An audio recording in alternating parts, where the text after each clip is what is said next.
Bienvenue dans le podcast de la Terre à l'assiette. Bonjour à toutes et à tous, heureux de vous retrouver pour un nouvel épisode de notre podcast de la Terre à l'assiette. Vous êtes de plus en plus nombreux à nous suivre et cela nous fait extrêmement plaisir. Et du plaisir, on va en prendre aujourd'hui avec notre invité qui, j'en suis sûr, va ravir tous les amoureux de la cuisine italienne et je sais qu'ils sont nombreux. Julien Serrier est un chef franco-italien, expert en matière de pizza et de cuisine italienne. Reconnu par le Collège culinaire de France depuis 2022, Julien a été sacré vice-champion de France de la pizza. En 2019, il a fondé Magna, un établissement qui était rue Notre-Dame de Lorette, dans le 9e arrondissement.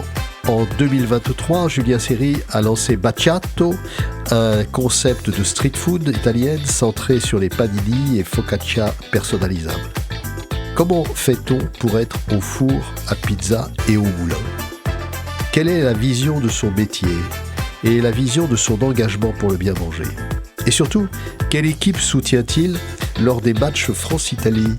Attention, terrain sensible, mais ici, de la terre à l'assiette, on est transparent et on n'a peur de rien.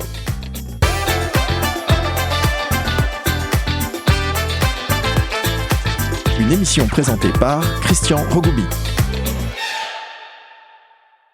Bonjour Julien. Buongiorno. Alors raconte-nous un petit peu la source de ton identité. C'est quoi ton projet à travers tout ce que tu fais ? Et Dieu sait si tu es prolixe. Quelles sont tes convictions profondes ?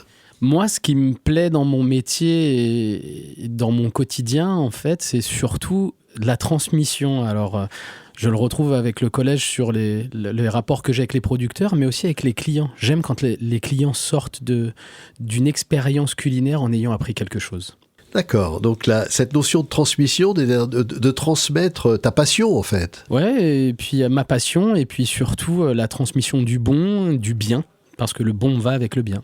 C'est vrai que ce qui est bon pour nous est bon pour la nature, et bien effectivement, tu as raison. Tu es franco-italien, mais est-ce que tu te définis à travers aussi un territoire ? Moi, je dis toujours que je suis un rital. Alors, ce mot rital, c'est le R de réfugié. Et Ital pour italien, quand mes grands-parents sont arrivés en France, et pour moi, c'est une vraie identité, ça, Rital.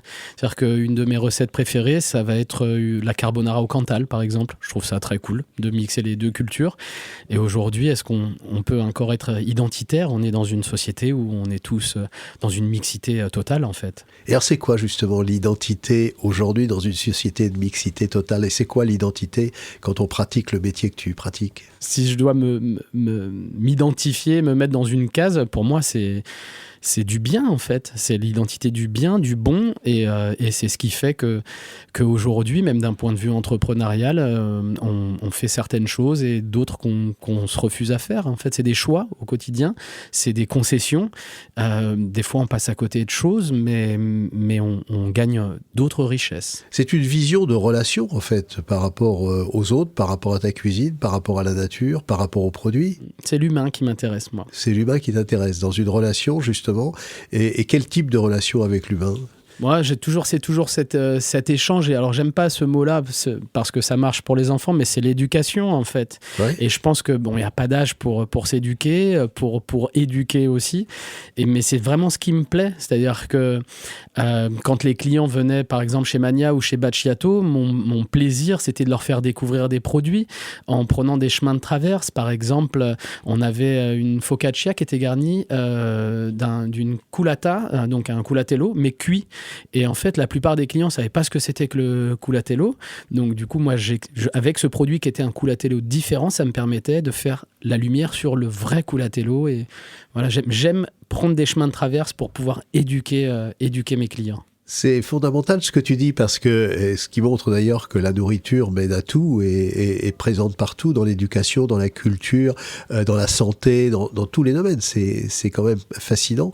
Et cette notion d'éducation, c'est au cœur de nos sociétés aujourd'hui. Comment est-ce qu'on éduque ? Tu viens de nous donner un chemin qui est vraiment intéressant. Qu'est-ce qu'on éduque en expliquant ? On éduque en faisant participer ? On éduque comment ? Là, tu dis, on éduque en faisant prendre des chemins de traverse. Oui, parce qu'il ne faut pas être non plus trop fermé.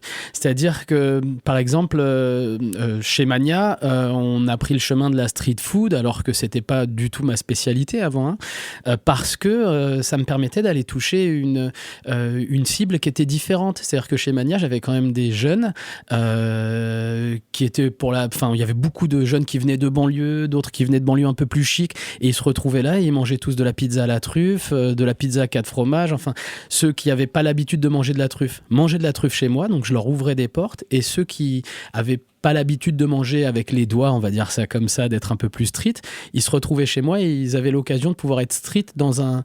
Et c'est ça qui m'intéresse en fait, c'est de mettre tout le monde dans la même case, parce que je pense qu'il y a une valeur commune, et tout le monde en fait, même ceux qui vont dans les fast-food, et il faut pas le faire, mais tous ces gens qui vont dans les fast-food, ils veulent être en bonne santé, et pour être en bonne santé, c'est à nous de les éduquer, de leur expliquer que ça passe par le bien manger. C'est vraiment intéressant, parce qu'on pourrait dire, à travers ce que tu dis, à certains moments, c'est du marketing. Et oui, mais ça passe par là en fait. Ça passe par le marketing, mais le fondement, parce que tu as du marketing aussi dans la grande distribution, magnifiquement fait, le fondement, c'est les valeurs sur lesquelles repose ton approche. Ouais, mais le marketing, moi, je trouve pas que ce soit un gros mot. Je suis un homme d'image, je l'ai toujours été, je le suis encore. Aujourd'hui, tous mes engagements passent par Instagram, YouTube, TikTok. Enfin, je me mets sur toutes les plateformes parce que je pense que tous les moyens sont bons.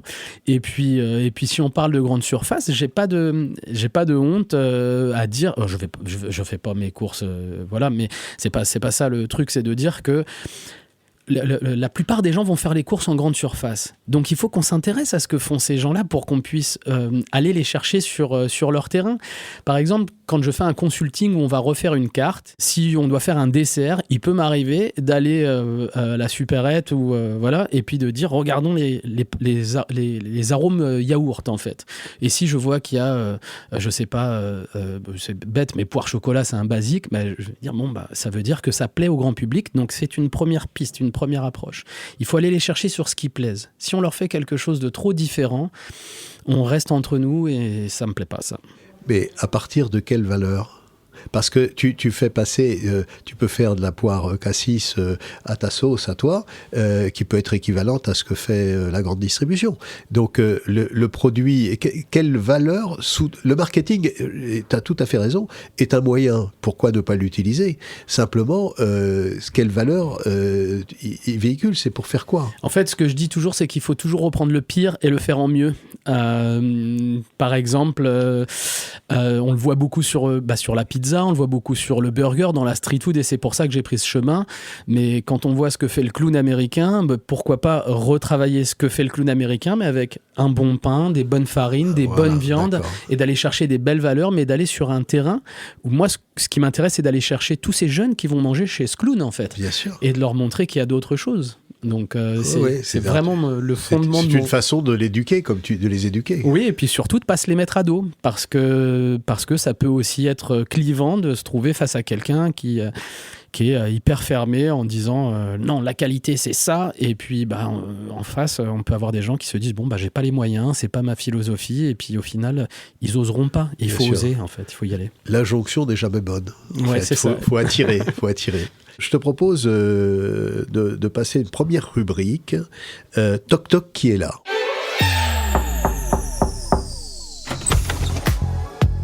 Toc toc, qui est là ? Si tu étais un animal. Un chien. Pourquoi ? Parce que fidèle, loyal, et puis qui a besoin d'être en groupe, en fait, pas solitaire. Une saison ? Le printemps parce que c'est la renaissance et que il fait pas trop chaud, on n'est pas dans un extrême froid, un extrême chaud, et puis l'automne c'est un petit peu pour moi c'est un petit peu la mort d'une saison, alors que le printemps on est sur une renaissance. Un mot qui te paraît pour toi Un mot, c'est compliqué ça. Il y a perfectionnisme parce que c'est ce qui me pourrit la vie. Et puis j'aime bien le mot umami parce que je trouve que c'est un terme nouveau et qui à la fois définit rien du tout en fait. Oui, un goût qui n'en est pas un. Exactement. Et j'ai l'impression d'être un peu umami. D'accord. Un des 5 sens. Un des 5 sens, c'est l'odorat. Pour moi, tout démarre par l'odorat et ensuite on ouvre les yeux, on voit. Et l'odorat, c'est vraiment si on a un très beau visuel et même si le goût est bon, si l'odorat n'est pas là, l'odorat pour moi est primordial. Toute la poésie passe par l'odorat. C'est très important au siècle de l'image où tout passe par l'image. L'odorat. Peut-être que c'est pour ça. Ce qui a fait dire d'ailleurs à Google que pour montrer des produits, etc., ils allaient faire des émanations d'odorat à travers le téléphone portable. Ça sera sans doute sympathique. Et même pour le goût, ils ont même parlé de lécher le téléphone portable pour arriver au goût. Donc je ne sais pas si j'arriverai à ça. Un plat qui t'est favori? Un plat, je dirais, alors c'est un peu mon identité, mais je dirais une carbonara au Cantal, quoi. Waouh. Là, tu nous mets l'eau à la bouche. Et une boisson? Et une boisson, un thé, parce que le thé chaud, le thé froid, le thé peut être aussi un excitant, le thé peut être un soft, je trouve que... Et puis surtout, on peut aussi aller dans des axes très pointus avec le thé, on peut aussi le prendre juste pour se désaltérer. Passons à la deuxième partie de notre entretien, tout ce qui tourne autour de la notion de transparence. Transparence dans ta relation, transparence dans les produits, transparence dans la relation avec tes collaborateurs, avec les clients. Donc, c'est quoi pour toi un artisan militant de la qualité en termes de transparence? C'est un artisan qui tutoie. Voilà, c'est un artisan qui tutoie. Alors j'ai un peu tendance, moi, à tutoyer très très vite aussi, c'est ma façon d'être, mais c'est ma manière d'être transparent et de réclamer la transparence en retour, de casser les barrières. Et dans ma façon de travailler, c'est très important, j'ai vraiment besoin de connaître les gens avec qui je travaille, que ce soit des producteurs ou des collaborateurs. Je suis d'ailleurs du coup un piètre patron parce que j'ai toujours besoin de mettre cette notion d'humain et j'ai du mal à être le bad cop, quoi, le mauvais flic, ça je sais pas faire. En fait, en disant tutoiement, ça veut dire que tu casses la notion de personnage, de représentativité, oui, de statut. Oui, surtout de statut. Surtout de statut. Oui. Donc d'un seul coup, tout le monde est au même statut, c'est-à-dire tu as une personne devant toi. Oui, en fait. Puis je pense que je pense que c'est souvent apprécié. Alors il y a des gens qui sont un peu refroidis par ce tutoiement un peu facile, mais je trouve que ça remet tout le monde à sa place et puis qu'on a tous des gens dans notre entourage, même des gens qu'on vous voit à longueur de journée, hein, très importants, ils ont forcément des gens dans leur entourage qu'on les... Bien sûr. Donc moi, même un banquier, un ministre, je vais très très vite le tutoyer. Ouais. Ils sont interpellés dans leur personne plus que dans leur personnage. Ouais, dans leur humanité. Dans leur humanité, en fait. Alors là aussi, en termes de représentativité, le Collège Cuillère de France, vous avez choisi de ne pas être un label, mais d'être une appellation, d'être défense d'une cause. Pourquoi ? Parce qu'un label, on l'a obtenu, on est content, on l'a. Voilà, et on passe à autre chose. Pour moi, le collège culinaire, c'est plus un combat, c'est du militantisme, c'est du quotidien, c'est des valeurs, et en fait, les valeurs ne se perdent pas. Tandis qu'un label, une fois qu'on l'a obtenu, on a tendance à passer à autre chose. On veut un nouveau jouet. Et en fait, moi, je vois pas le collège du tout comme ça. C'est du tout préparé, le label. Oui, c'est un peu ça. Après, c'est toujours gratifiant pour les équipes. Hein. Nous, sur les restaurants, on avait des labels avec qui on travaillait, mais le collège est tout à fait autre chose. Le collège, c'est un combat, et si on n'adhère pas à une certaine philosophie, en fait, c'est pas la peine si on veut. Oui, vaut mieux être ailleurs, dans une autre famille, sans critiquer d'ailleurs. Ah oui, non, mais aller chercher des labels, mais c'est pas. On sera pas bien au collège puisqu'on a cette notion où on a besoin de partager, de construire ensemble. Dans toute ta démarche qui est très singulière et qui en même temps est commune effectivement à l'intérieur du Collège Cuillère de France, quelles sont les difficultés que tu rencontres, les obstacles que tu rencontres pour appliquer ce en quoi tu crois ? Cette question, elle est compliquée parce que c'est pas des points qu'on aborde, mais c'est le financier, quoi. Et elle est compliquée parce que au collège, il y a aussi pour moi une valeur qui est importante, c'est que j'ai jamais négocié un tarif avec un producteur du Collège Culinaire de France, parce que j'estime que on est de la même famille et que du coup, il me fait déjà le juste prix. Et on est sans cesse obligés, nous, en cuisine, essayer de trouver des moyens, puis encore plus moi sur la street food, de trouver des moyens de pouvoir travailler avec le mieux sans que ce soit trop cher pour le client, sinon on retombe dans ce prix qui est clivant et c'est très compliqué. Pour moi, c'est vraiment ça le plus dur, c'est l'argent. Bien sûr, trouver une logique économique qui correspond à ce que tu fais et ce que tu veux faire et la qualité que tu veux faire et rencontrer et expliquer là aussi sans doute la notion du prix, parce qu'il y a beaucoup d'impostures sur les prix bas aussi, oui, et puis sur les prix hauts aussi, hein. Et sur les prix aussi, la truffe, par exemple, parlons-en. Nous, notre pizza à la truffe, on mettait 2 grammes de truffe par pizza, et en fait, ça peut sembler rien du tout, alors que 2 grammes, c'est pas mal du tout quand même. Et au final, on arrivait à avoir un prix lissé sur l'année, qui était pas trop cher, et on arrivait alors que certains profitent du fait que la truffe s'appelle la truffe et que du coup on vend plus cher, mais le problème c'est qu'on va se mettre à dos toute une clientèle et on ferme des portes. Je voudrais passer à un autre moment qu'on appelle fromage ou dessert. C'est fromage ou dessert? Logique ou émotion? Plutôt logique. Compétition ou coopération? Coopération. Travail ou vacances? Je travaille pas, moi je suis heureux dans mon travail, donc je travaille. T'es en vacances en permanence? Exactement. Temps court ou temps long? J'aimerais temps court, mais c'est plutôt temps long. Et la cuisine étrangère que tu préfères? C'est la cuisine japonaise. Parce que je trouve qu'il y a une finesse, on la retrouve à la fois dans des plats assez pointus, sur la street food, une culture tout à fait différente, et je crois que c'est là où je me régale le plus. Une source d'inspiration aussi. Oui, beaucoup d'inspiration, parce que toujours cette umami, et puis ces choses qu'on ne connaît pas, et c'est ouvrir les portes au maximum. C'est formidable parce que depuis un peu plus de 2 ans maintenant, le Collège culinaire de France a créé le Collège culinaire du Japon. Ah. Voilà, donc il faut le savoir, et c'est intéressant parce que justement il y a des contacts qui vont pouvoir se développer. Incroyable. J'aurais passé une 3e et dernière partie de notre entretien. Comment est-ce que tu conçois justement ces relations de coopération? Alors, à 2 niveaux. La coopération avec des producteurs, tu as déjà dit pas mal de choses, mais si tu pouvais approfondir ça, et puis avec tes collaborateurs. Aujourd'hui, voilà, avec les problématiques que ça peut poser. Je vais commencer par les collaborateurs parce que c'est le plus compliqué, parce que nos collaborateurs, on les choisit, mais pas toujours. La restauration est compliquée, et quelquefois c'est eux qui vous choisissent aussi. Ouais, voilà, c'est ça. Et puis surtout quelquefois ils sont pas sensibilisés aux valeurs qu'on peut avoir. Donc c'est à nous de transmettre les valeurs, de prendre le temps. Je sais que par exemple, que ce soit pour Mania, Bacciato ou tous les projets qu'on a eus, chaque nouveau salarié, nous on prévoit 1h30, et puis on lui fait lire par exemple, on lui parle du collège, on explique ce qu'est le collège, on lui parle de la charte écotable, on lui parle de tout ça pour qu'ils comprennent un petit peu dans quelle idée on est, puisqu'on est une équipe, donc on doit aller dans le même sens. Et pour les producteurs, ce que j'ai l'habitude de dire, c'est que c'est en éclairant les autres qu'on brille le plus. Alors l'objectif, c'est pas de briller, mais il faut éclairer les producteurs, et c'est ce que je m'obstine à faire depuis des années.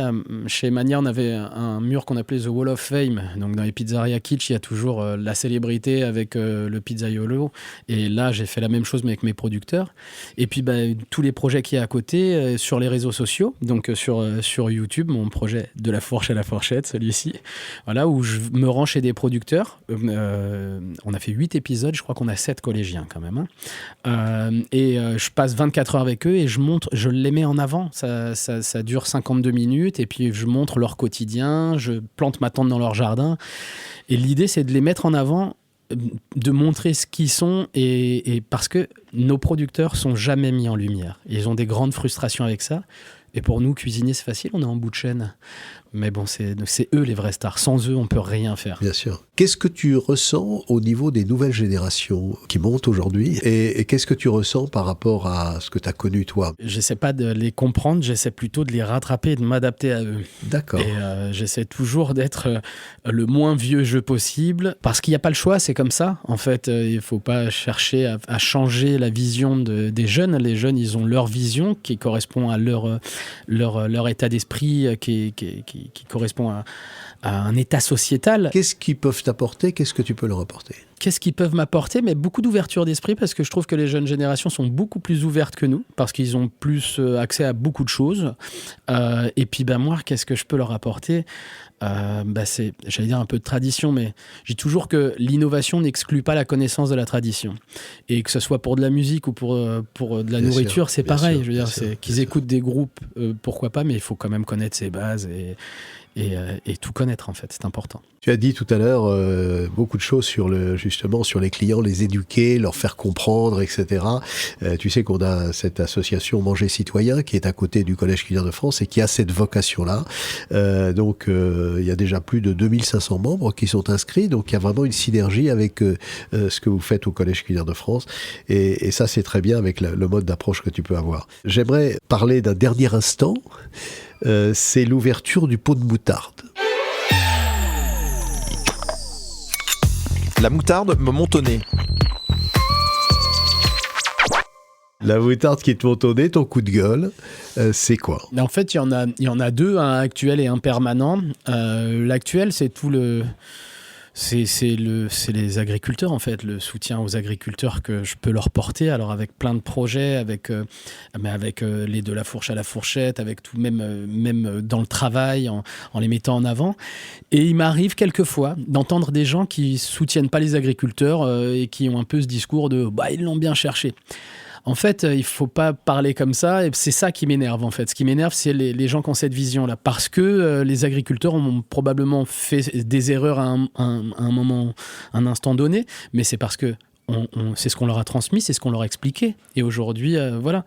Donc je pense qu'il faut que tout le monde soutienne les agriculteurs, et honnêtement, j'ai envie d'aller avec eux sur les autoroutes pour faire des barbecues, et voilà. Et d'un point de vue permanent, quelque chose qui m'agace fortement dans ma vision des choses, c'est un peu le communautarisme culturel, j'ai envie de dire. C'est-à-dire que ce que j'aime pas, c'est quand les gens en jean sont entre eux, les gens en costume sont entre eux, les gens en survêt sont entre eux, que les gens qui habitent dans le 16e soient qu'avec les gens qui habitent dans le 16e et ceux qui habitent dans le 18e. Enfin, je déteste ça. Ce que j'aime, c'est vraiment cette notion de mixité. Et je trouve qu'on perd beaucoup. On perd beaucoup à souvent fermer les choses dans des cases et fréquenter que des gens qui... Moi, si je fréquentais que des chefs italiens, ça serait tellement pas enrichissant. Or, dans les collégiens avec qui je m'entends très bien, par exemple, j'ai mon ami Go qui a le restaurant de Zakuro, qui est un restaurant japonais incroyable, et ça m'apporte tellement d'aller manger chez lui, d'échanger avec lui. C'est génial, c'est une vraie philosophie forte, mais pour ça, il ne faut pas avoir peur, parce que le communautarisme, quel qu'il soit, ce que tu as décrit, c'est une peur. C'est de rentrer, justement, de rester entre soi, parce que l'autre est étranger, il est étrange. Oui, il est étrange et donc il fait peur. Donc, ce communautarisme, on le voit beaucoup aujourd'hui, parce que je pense, là, fondamentalement, c'est les gens ont peur. Mais oui, c'est vrai. Peut-être que ça me fait même voir un peu les choses un peu différemment, cette réflexion. Alors, merci d'abord. Merci de tout ce que tu nous a dit, merci d'être venu, et en toute confidence, si tu avais, mais je crois que tu as cité quelque chose là déjà, une bonne adresse de restaurant. Zakuro, qui est un petit restaurant japonais où on mange pas de sushi, qui est incroyable, tenu par Go et sa maman qui était une star de la chanson au Japon, incroyable, superbe histoire, on mange très bien. Habile, qui est aussi collégien, donc qui font de la bonne cuisine avec de l'humour. Ils ont un œuf mayonnaise qu'ils ont au gin et au miso, et ils l'ont appelé l'œuf misogyne. Donc je trouve ça très drôle. Et c'est aussi un magasin de vêtements, puisque son épouse, elle, est styliste. Ah bah d'accord, très bien. Et juste une dernière adresse pizza, parce que c'est ce que les gens attendent de moi généralement. On ne peut pas, dans une vie, ne pas avoir goûté une fois les pizzas de Gabriele Bonci à Rome. Voilà. Il faut aller à Rome, mais c'est l'occasion d'un bon voyage. Voilà. D'accord, bonne adresse, merci à toi. Écoute Julien, je pense que tu vas aimer notre prochain invité. Il est italien, il s'appelle, tu le connais, Adriano Ferrano. Il viendra notamment nous parler de son livre « Je ne mangerai pas de ce pain-là », qui nous apprend des choses étonnantes et dans lequel il développe brillamment toute sa philosophie mise en action dans son engagement pour une panification sans gluten en devenant lui-même boulanger alors qu'il était journaliste. Ça promet d'être vraiment intéressant, alors rendez-vous dans 15 jours. Vous venez de déguster un épisode de La Terre à l'assiette, le podcast qui vous donne envie de bien manger. Nous espérons que vous avez passé un agréable moment en notre compagnie. Si ce podcast vous a régalé, soutenez-nous en lui donnant un maximum d'étoiles, comme un grand chef, et en vous abonnant. Vous avez envie d'en savoir plus sur les actions du Collège culinaire de France et sur le mouvement Manger Citoyen ? Suivez-nous sur les réseaux sociaux et sur notre site internet. À très vite pour un prochain épisode. Ah oui, et évidemment, l'addition, elle est pour nous.